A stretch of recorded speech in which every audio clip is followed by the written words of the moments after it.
monde, me revoilà encore pour une vidéo aujourd'hui que vous me suivez dans mon petit train-train quotidien. Aujourd'hui, je ne savais pas trop quoi vous montrer, donc j'ai décidé de faire une recette que je voulais essayer depuis un petit bout déjà. C'est des empanadas, je ne sais pas si vous connaissez ça. Moi, c'est un mets typique de mon pays, du Chili. Par contre, je sais qu'il y a d'autres pays qui revendiquent et qui disent que c'est aussi de leur nationalité. Donc, on va faire des empanadas chiliennes. Par contre, on va changer les ingrédients parce que chez nous, on fait ça avec de la viande hachée ou avec du fromage. Et quand tu fais au fromage, généralement, on les fait frire et tu peux inclure des fruits de mer dedans. Pas mal tout ce que tu veux. Nous, on va faire aujourd'hui aux épinards et fromage à la crème. Donc, on va espérer que ça va être vraiment bon. J'ai hâte d'essayer. Par la suite, on va faire la routine du coucher à Maëlle pour vous donner des petites idées comment ça se passe chez moi pour le coucher de bébé qui a maintenant 3 mois. On y va maintenant? Avant de commencer à cuisiner, je voulais juste vous expliquer la raison pourquoi je vais utiliser des produits surgelés. Donc, hier, je me suis fait infiltrer le poignet. Ça fait en sorte que j'ai de la difficulté à bouger cette main. Ça fait beaucoup mal. D'ailleurs, c'est la raison pourquoi bébé Maëlle est dans le porte-bébé parce que j'ai de la difficulté avec cette main-là. Je vous conseille pas d'utiliser des oignons surgelés ni des épinards surgelés, c'est toujours mieux frais. Mais étant donné qu'ils venaient déjà hachés, j'ai trouvé que c'était une excellente idée pour pouvoir réaliser cette recette. L'autre ingrédient qui a été fait pour moi, c'est fait par ma maman. Merci maman. C'est la pâte dans laquelle on va mettre les épinards avec le fromage Philadelphia. Ça n'a pas été fait pour moi. Je suis capable de la faire, mais comme je vous expliquais, je suis incapable de pétrir la pâte. Donc ma maman les a fait et vous allez voir, elle a fait une meilleure job que moi j'aurais fait. Donc on y va pour la recette. Donc on va utiliser du fromage Philadelphia, de la crème à cuisson 15%, les épinards surgelés comme je vous ai dit déjà hachés, des oignons également surgelés déjà hachés. C'est quand même un lifesaver ça je vous dirais, mais je prépare quand même des oignons frais. Même chose pour les épinards. De l'ail en pâte, ça a aussi été fait par ma mère. C'est vraiment une très bonne recette. C'est seulement des gousses d'ail qu'on met dans le blender avec de l'huile d'olive, un petit peu de sel et c'est excellent. Ça dure quand même assez longtemps aussi, mais c'est important de le garder dans un pot en verre. On va aussi utiliser un petit peu d'huile. Pour les épices, on a du sel, du poivre, de l'origan et du cumin. Et comme je vous parlais tantôt, ce que ma mère elle a fait, c'est la pâte parce qu'avec mon poignet, c'est impossible que je sois capable de pétrir, mais je suis capable de le faire aussi. On assemble le tout dans 1, 2, 3, go! On commence par mettre l'huile. Et on met la cuisinière au maximum. Hein. On va attendre que l'huile se réchauffe.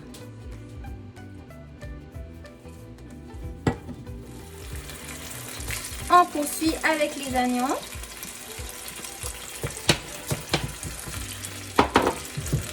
Et l'idée de ça, c'est qu'on caramélise un petit peu les oignons. Quand ils vont arrêter d'être transparents, on peut descendre le feu.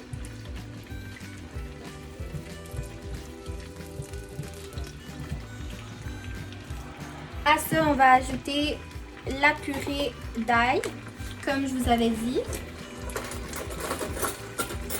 Moi, j'aime beaucoup l'ail, hein, donc j'en mets beaucoup, mais c'est à votre goût. Mais une cuillère comme ça, c'est amplement. Non, je vais mettre un petit peu plus. J'aime vraiment ça, l'ail.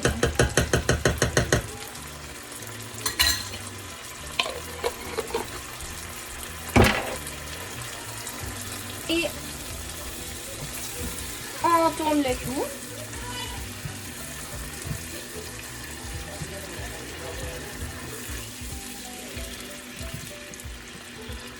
Là, c'est tout à fait normal que ça devienne un petit peu blanc.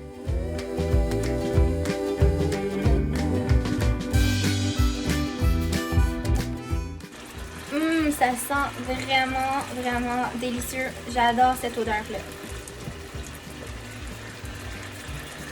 Faut vraiment pas brûler les oignons. Faut vraiment qu'elles soient plus transparentes, un petit peu caramélisées.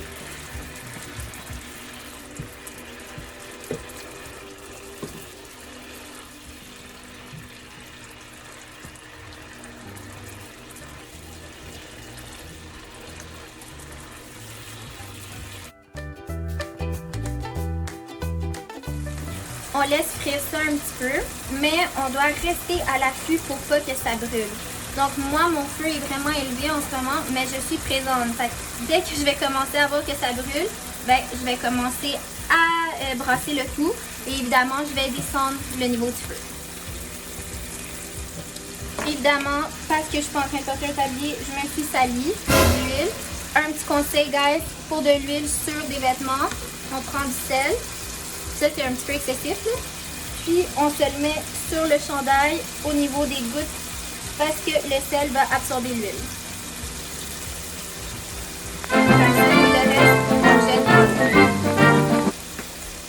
Il est maintenant temps de mettre les épinards. Vous voyez que les oignons commencent à prendre une belle couleur dorée. On va mettre la totalité du sac.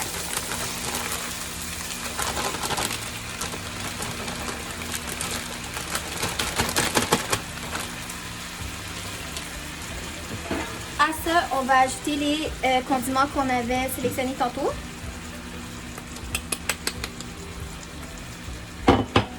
Et on continue à brasser le tout.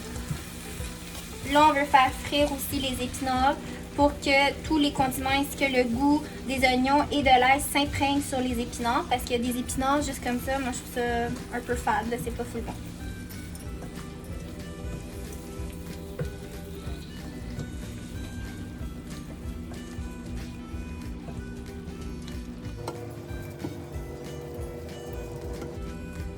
On va laisser mijoter ça un petit peu. Je dirais peut-être un bon 5 minutes. J'ai oublié de vous dire, on rajoute une cuillère de margarine ou du beurre. Moi, je vais prendre de la margarine, c'est moins gras. Et ça aussi, ça va donner plus de goût et une consistance un petit peu plus crémeuse. C'est le temps maintenant de rajouter la crème. On va la brasser un peu. Et on ne va pas la mettre au complet, seulement la moitié. Ah, ça me fait mal au poignet. Désolée, je suis vraiment pas au top de mes capacités motrices. Donc, la moitié. Et on laisse le tout s'imprégner. Je sais pas si vous voyez, moi je trouve que ça a l'air merveilleux. Non, j'aime vraiment la couleur vert, donc c'est pour ça que je trouve que c'est vraiment beau. Puis ça sent vraiment très bon. J'ai hâte d'arriver à la dernière étape et de rajouter le fromage Philadelphia parce que là, ça va être exquis. Je vais laisser ça mijoter peut-être 5 minutes. On va descendre le feu à un petit peu plus bas que medium. Juste pour que ça mijote, on veut pas que ça brûle. Et je vous reviens dans pas longtemps. Enfin, rendu à l'étape du Philadelphia, j'ai oublié de vous dire, moi j'ai pas acheté un nouveau pot parce qu'il m'en restait suffisamment. Avec ça, je vous dirais qu'il est rendu à peu près là.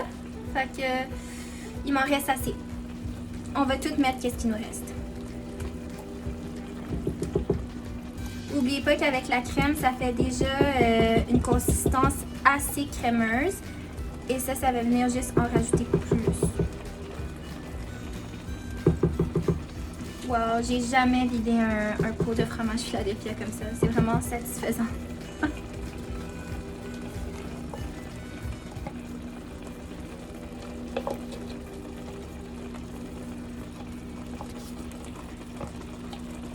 Fini!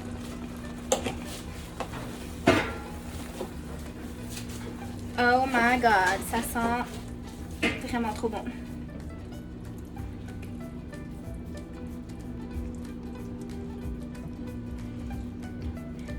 On continue à brasser le tout jusqu'à ce que le Philadelphia fonde et s'intègre au reste des ingrédients.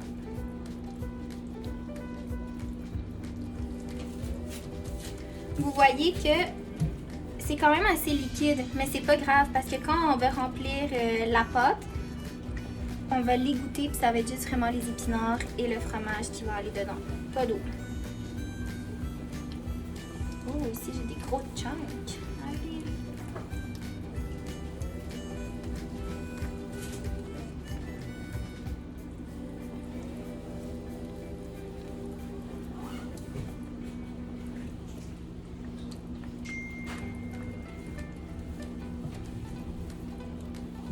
Un autre truc que je vais vous donner pour pas que ça soit le bordel quand vous êtes en train de cuisiner, c'est que dès que vous terminez d'utiliser quelque chose, ben, on le lave immédiatement. Comme ça s'accumule pas. C'est le temps de couper le feu. Vous pouvez voir que, regardez, le liquide, c'est pas absorbé complètement, mais c'est beaucoup plus épais de ce que c'était au début.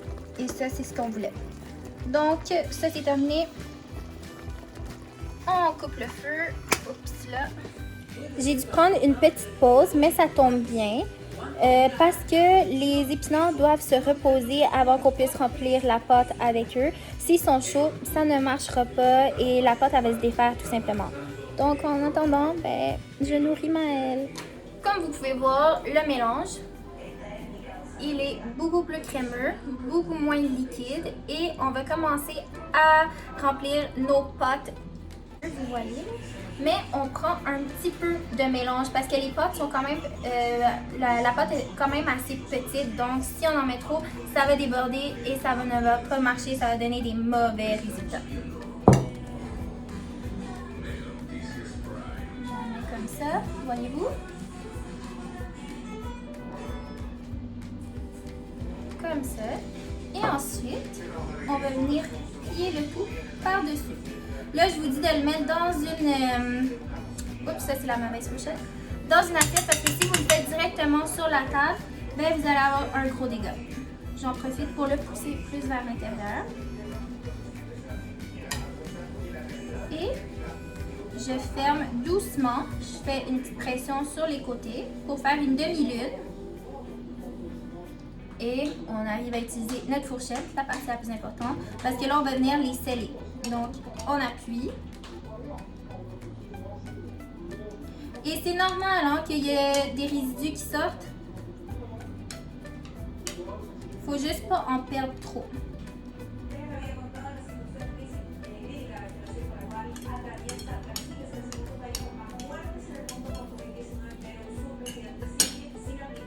Ça, on va retirer l'excédent. N'oubliez pas de laver vos mains avant de faire ça parce qu'on utilise beaucoup nos mains. Et voilà, une de faite.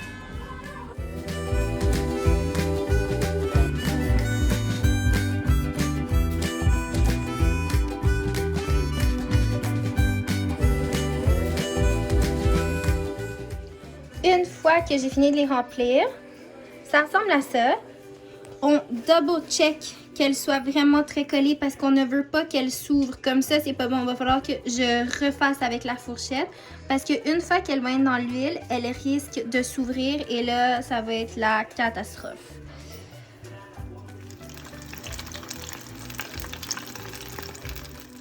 Et voilà, ça c'est le résultat final.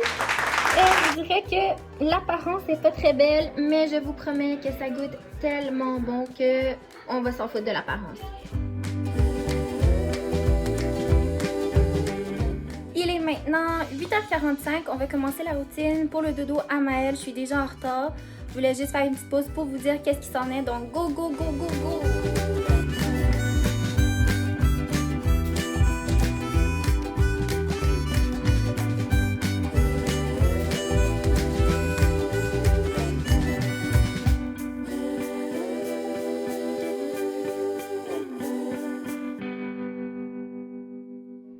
Voilà les produits que je vais utiliser pour le bain à Maëlle.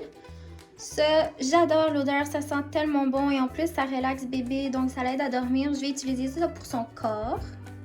Ça, c'est le shampoing Mustela. Je l'utilise parce que Maëlle, il commence à avoir des petites peaux sèches sur son front, sur sa tête. Donc ce shampoing-là est très très bon pour éviter ça. Et je rajoute dans l'eau du bain, je rajoute ça. C'est un petit truc relaxant aussi pour Maëlle. Ça va l'aider à dormir. Yeah, ça fait des bulles!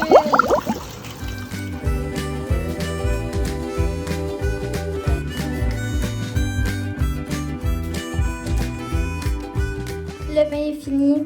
Maëlle est mort de fatigue. Il veut juste aller faire dodo. Oh mon chéri, on y va!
hein? Dis-moi encore plus. Raconte. Grrr. Qu'est-ce que ça veut dire, ça, grrr?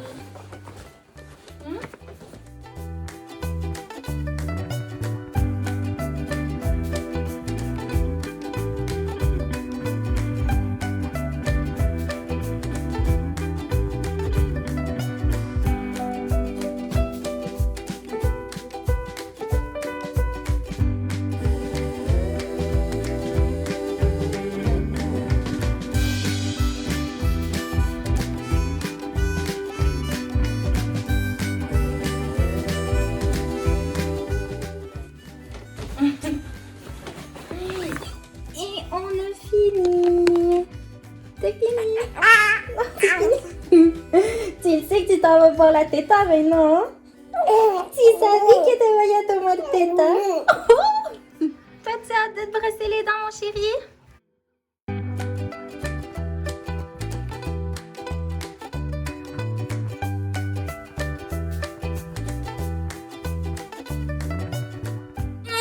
Oh, il est irritable, il est pas content. On va choisir ton histoire, mon chéri? Laquelle?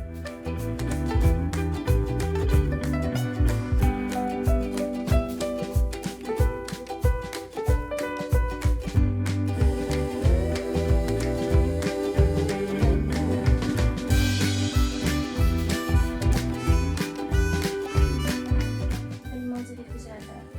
Il s'empara même un jour de la montre de sa mère et la jeta dans les toilettes. Parfois, sa maman s'écriait « Cet enfant va me rendre folle !» Effectivement.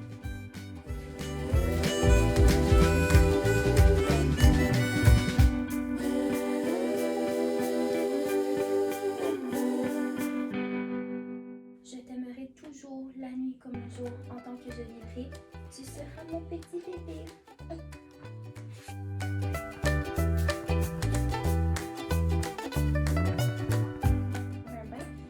Devant sa grand-maman. Parfois, sa mère aurait voulu le vendre au zoo. Oh, moi, je veux jamais te vendre au zoo.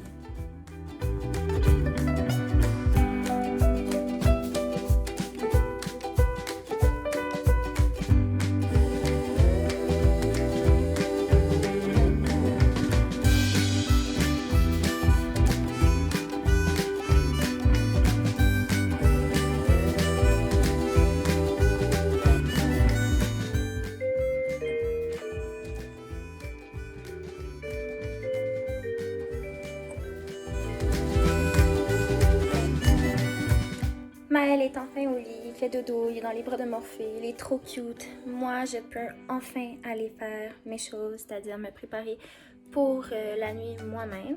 Mais ma soirée est loin d'être terminée parce qu'il me reste encore beaucoup de choses à faire, dont m'entraîner. Parce que si bien qu'aujourd'hui j'ai mangé quelque chose de très gras, je mange pas comme ça tous les jours. Je dois aller préparer mon déjeuner pour demain matin parce que je vais manger du gruau. Overnight Oats, comme on dit en anglais. Et c'est ça. Merci beaucoup de m'avoir écouté aujourd'hui. J'espère que vous avez aimé ça. Laissez-moi des commentaires en bas. Avant que j'oublie, je vais mettre une autre chaîne que vous devriez aller suivre parce que sérieusement, moi je prends mes tips de cuisine de elle parce qu'elle est vraiment bonne. Donc, vous me direz qu'est-ce que vous en pensez. Vous me direz si vous avez d'autres idées de vidéos. Ça va me faire plaisir de vous partager encore une fois ma vie. Sur ce, bonne soirée à toutes.